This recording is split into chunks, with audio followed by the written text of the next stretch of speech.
এই ভিডিওতে আমি তোমাদের ফটো এবং সিগনেচার একসঙ্গে কিভাবে করতে হয় তার একটা ছোট্ট প্রসেস তোমাদের দেখাবো। তোমরা যদি ধৈর্য ধরে দেখে নাও ভিডিওটা শেষ পর্যন্ত স্কিপ না করে, তাহলে মাত্র 2 মিনিটের মধ্যেই তোমরা এটা শিখে যাবে।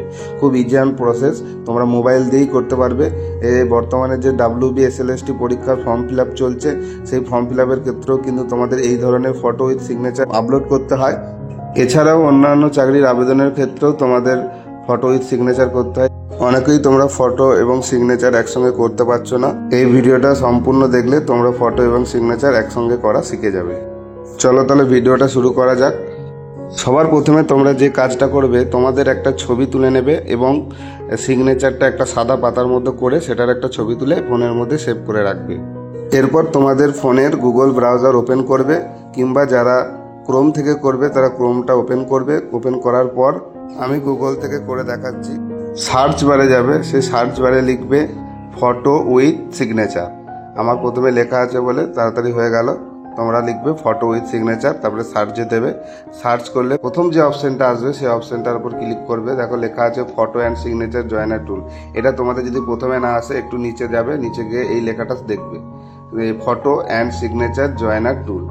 এর ওপর ক্লিক করলে নতুন একটা পেজে চলে আসবে। সেই পেজে দেখো কি লেখা আছে, ফটো অ্যান্ড সিগনেচার জয়েনার টুল। এইখানে দেখো নিচের দিকে সিলেক্ট ইমেজ কোয়ালিটি, এখান থেকে তোমরা সিলেক্ট করে নেবে ইমেজ কোয়ালিটিটা। লো, হাই, মিডিয়াম থাকবে। তোমরা মিডিয়াম করতে পারো, লো করতে পারো, হাইও করতে পারো। এখান থেকে আমি দেখো মিডিয়ামটা সিলেক্ট করে নিচ্ছি। করার পর নিচের দিকে দেখো চুজ ফাইল অপশন আছে। সেই চুজ ফাইলে প্রথমে ক্লিক করলে প্রথমে ফটোটাকে সিলেক্ট করবে। সিলেক্ট করার পর নিচের দিকে আরেকটা চুজ ফাইল আছে, সেখান থেকে তোমরা সিগনেচার যেটা করেছিলে সেই সিগনেচার ছবিটা এখান থেকে চুজ করে নেবে। এরপর নিচের দিকে দেখো দুটো অপশন আছে, জয়েন অ্যান্ড ডাউনলোড। প্রথমে তোমরা জয়েনটায় ক্লিক করবে। ক্লিক করলেই দেখবে তোমাদের ফটো এবং সিগনেচার একসঙ্গে জয়েন হয়ে যাবে। তোমরা একটু দেখে নেবে যে ঠিকঠাক হয়ে গেছে কিনা। যদি হয়ে যায়, তারপরে পাশের যে ডাউনলোড অপশনটা আছে সেই ডাউনলোড বক্সে ক্লিক করবে। ক্লিক করলে তোমাদের ফটোটা ডাউনলোড হয়ে যাবে।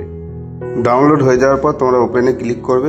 ওপেনে ক্লিক করলে তোমাদের ফটো সিগনেচারটা সঠিকভাবে হয়েছে কিনা সেটা সম্পূর্ণভাবে দেখে নেবে। এই হলো সম্পূর্ণ ইজি প্রসেস।